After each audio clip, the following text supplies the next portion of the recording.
दोस्तों नमस्कार, मैं हूं प्रदीप कुमार। आप देख रहे हैं पॉलिटिकल आइडिया। पॉलिटिकल आइडिया के आज के इस अंक में आप सभी दर्शकों का बहुत बहुत स्वागत है। मित्रों, देश के 3 राज्यों में मतदान समाप्त हो चुका है, असम, केरल और पुडुचेरी।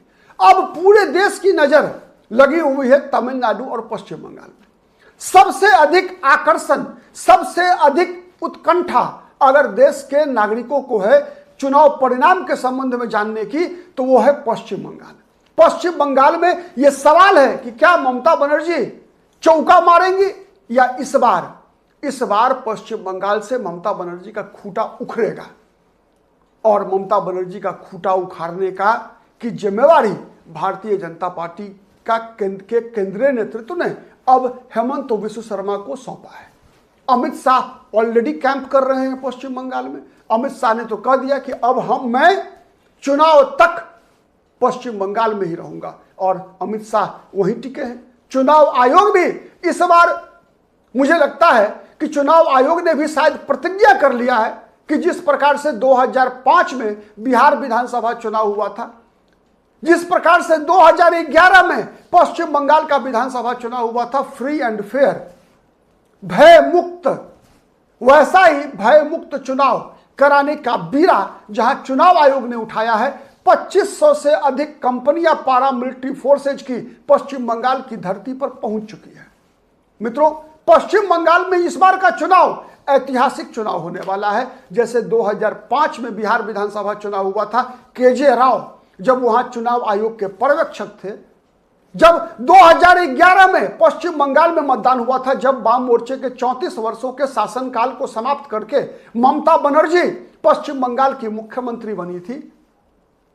इस बार भी चुनाव आयोग ने उसी तरीके से भय मुक्त चुनाव करवाने का प्रतिज्ञा किया हुआ है। इसीलिए ज्ञानेश कुमार ममता बनर्जी और टीएमसी के नेताओं के निशाने पर हैं। बौखलाहट कहा जाता है, खिसियानी बिल्ली खंभा नोचे। लेकिन सबसे बड़ी बात जो है मित्रों, वो है असम। असम ने एक रास्ता दिखाया है पश्चिम बंगाल भारतीय जनता पार्टी को, और उस रास्ते पर पश्चिम बंगाल में बीजेपी को आगे बढ़ाने की जिम्मेवारी अमित शाह ने सौंपी है हेमंत बिस्व शर्मा को। असम में सफलतापूर्वक वो प्रयोग करने के बाद हेमंत बिस्व शर्मा की पूरी ताकत अब पश्चिम बंगाल में लगने वाली है अगले 29 अप्रैल तक। दोस्तों, पश्चिम बंगाल में चुनौती क्या है? पश्चिम बंगाल में 2-3 प्रकार की चुनौतियां हैं। सबसे पहली चुनौती है मतदान का प्रतिशत बढ़ाने की। जैसे असम का इतिहास रहा था मित्रों इस चुनाव से पहले कि मुसलमान मतदाताओं का औसत जो वोटिंग होती थी वो 90% प्लस, लेकिन हिंदू वोटर्स 75% का आंकड़ा पार नहीं कर पाते थे। लेकिन इस बार जहां मुसलमानों ने भी लगभग 90% प्लस वोट किया, वहीं हिंदू मतदाता भी पीछे नहीं रहे। हिंदू वोटर ने भी 84% पोल किया है। यह असम के इतिहास में पहली बार हुआ है जब हिंदू मतदाताओं ने इतनी बड़ी तादाद में पोलिंग किया है। तो ये टास्क भारतीय जनता पार्टी के लिए पश्चिम बंगाल में भी है कि पश्चिम बंगाल में भी जिस औसत से मुस्लिम मतदाता वोट करते हैं, वही औसत पश्चिम बंगाल में हिंदू समुदाय भी उतना ही पोल करे। लेकिन असम में की तुलना पश्चिम बंगाल से नहीं हो सकती। इसलिए नहीं हो सकती कि असम में हेमंत बिस्व शर्मा की सरकार थी। असम में कोई डराने वाला नहीं था। लेकिन पश्चिम बंगाल का इतिहास क्या है? पश्चिम बंगाल का इतिहास है चुनाव पूर्व हिंसा, मध्य चुनाव के दौरान हिंसा और चुनाव के बाद हिंसा। आप इस बात के गवाह होंगे मित्रों, पिछले विधानसभा चुनाव 2021 में चुनाव अभियान के दौरान ही भारतीय जनता पार्टी के कई नेताओं पर पत्थरबाजी हुई थी, हमले हुए थे। बीजेपी के राष्ट्रीय अध्यक्ष तत्कालीन जेपी नड्डा हो, चाहे दिलीप घोष हो, चाहे शुभेंदु अधिकारी हो, चाहे कैलाश विजयवर्गीय रहे हो, जो उस 2021 के चुनाव में बीजेपी के प्रभारी थे, सबके ऊपर हमले हुए थे। राहुल सिन्हा पर हमला हुआ था। लेकिन इस बार अब तक ऐसा कोई गलत मतलब अप्रिय समाचार अब तक नहीं मिला है। इसमें बहुत बड़ी भूमिका चुनाव आयोग की है और गलती टीएमसी की है, जिसे हम कहते हैं ना, टीएमसी ने अपने पैर पे कुल्हाड़ी मारी है। क्यों? इसलिए कि जब टीएमसी नाजायज मांगों को लेकर सुप्रीम कोर्ट पहुंची तो इस चुनाव में सुप्रीम कोर्ट का हस्तक्षेप भी कहीं ना कहीं ममता बनर्जी के खिलाफ जा रहा है। जिस प्रकार से एसआईआर के बहाने जब ममता बनर्जी ने चुनाव आयोग को कटघरे में खड़ा करने का प्रयास किया तो सुप्रीम कोर्ट का इंटरफेयर हुआ और सुप्रीम कोर्ट ने क्या किया कि जुडिशियल 705 जुडिशियल ऑफिसर्स को मतदाता सूची के वेरिफिकेशन के लिए तैनात कर दिया और उसकी मॉनिटरिंग सुप्रीम कोर्ट खुद करती रही। मित्रों, मालदा की घटना आपको याद होगा। मालदा में क्या हुआ, जुडिशियल ऑफिसर्स को बंधक बना लिया गया टीएमसी के समर्थकों के द्वारा। चीफ जस्टिस सुप्रीम कोर्ट के रात भर जगे रहे, कोलकाता हाई कोर्ट के चीफ जस्टिस के साथ संपर्क में रहे, डीजीपी ने फोन नहीं उठाया।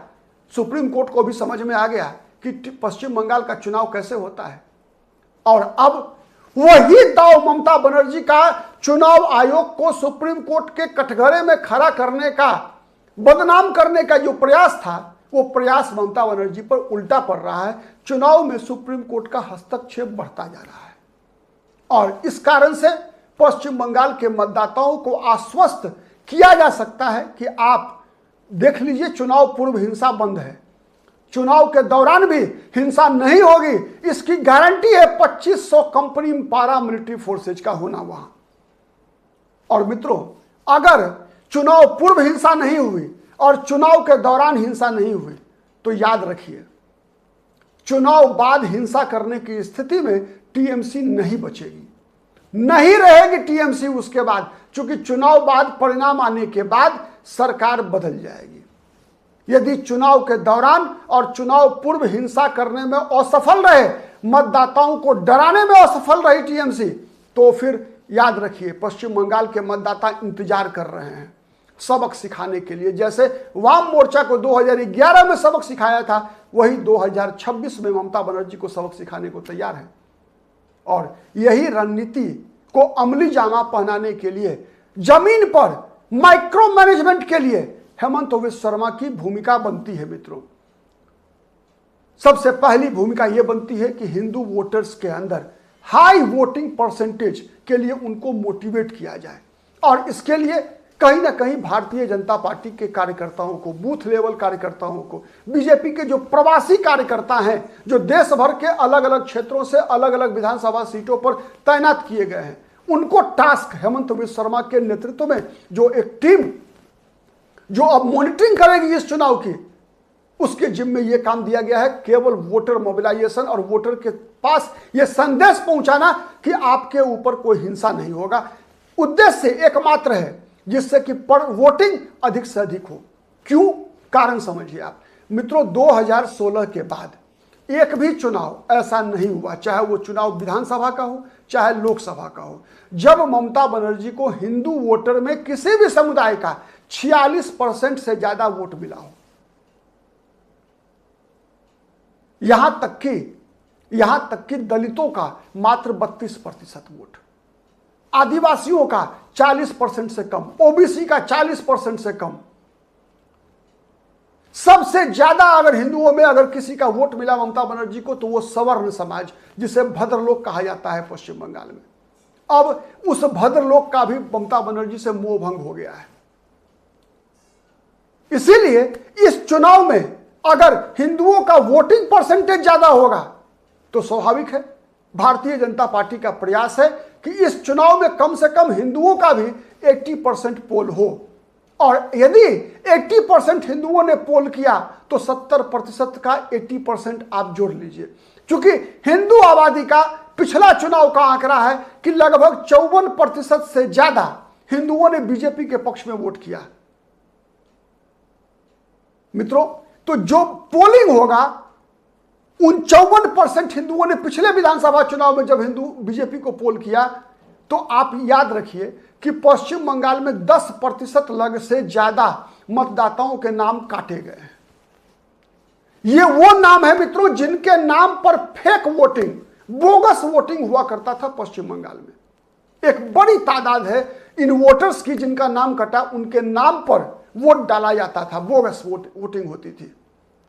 चूंकि चुनाव कराने वाले जो अधिकारी कर्मचारी सब पश्चिम बंगाल सरकार के होते थे, वो भी जैसे मतदाता डरे होते थे टीएमसी के लोगों से वैसे ही वोटिंग कराने वाली जो पार्टी होती है, चाहे वो पोलिंग ऑफिसर हो, चाहे वो कोई भी, मतलब जितने भी प्रभार जिनको मिलता है, यहां तक कि मजिस्ट्रेट्स वगैरह भी पश्चिम बंगाल में वही किया करते थे जो टीएमसी चाहती थी। तो इस बार उन बोगस नामों को मतदाता सूची से बाहर करने में चुनाव आयोग को कामयाबी मिली एसआईआर के बाद।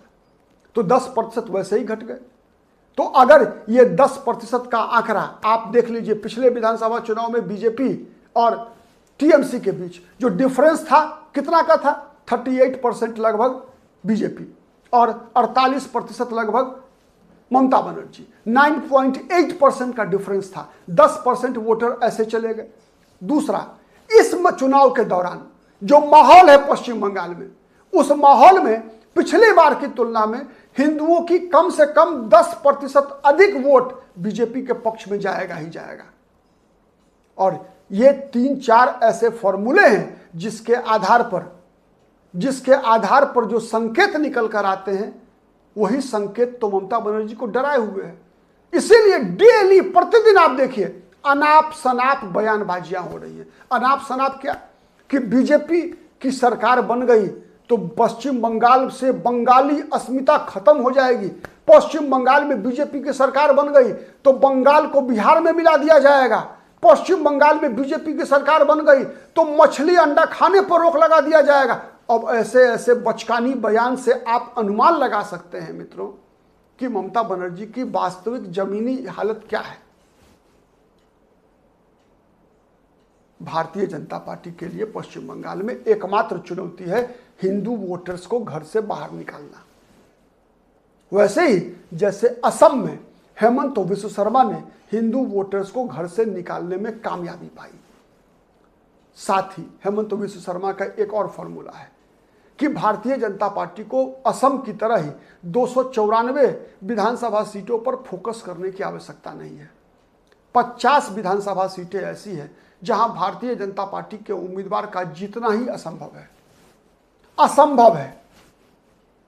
तो हेमंत बिस्व शर्मा का फॉर्मूला यही है असम की तरह कि असम में जिस प्रकार से बीजेपी ने 22 विधानसभा सीट पहले ही उत्सर्ग कर दिया कि ये हमारी सीट नहीं है, ये सीट जीत जाओ, कांग्रेस पार्टी जीतो या एआईयूडीएफ जीतो, जिसको जीतना है। मुसलमान हमें वोट नहीं देगा, हेमंत बिस्व शर्मा ने कह दिया था चुनाव से पहले ही, और हमें मुसलमान वोट की जरूरत नहीं है। यह बात सच्चाई है। मुसलमान बीजेपी कुछ भी कर ले, मुसलमान बीजेपी को वोट नहीं देगा।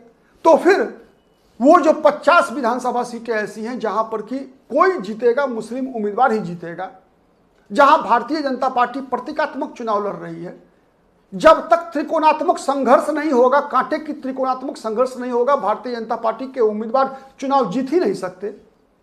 तो इसीलिए उन 50 विधानसभा सीटों पर भारतीय जनता पार्टी अपना प्रयास बंद कर रही है। मात्र 245 विधानसभा सीटों पर भारतीय जनता पार्टी ने फोकस किया है।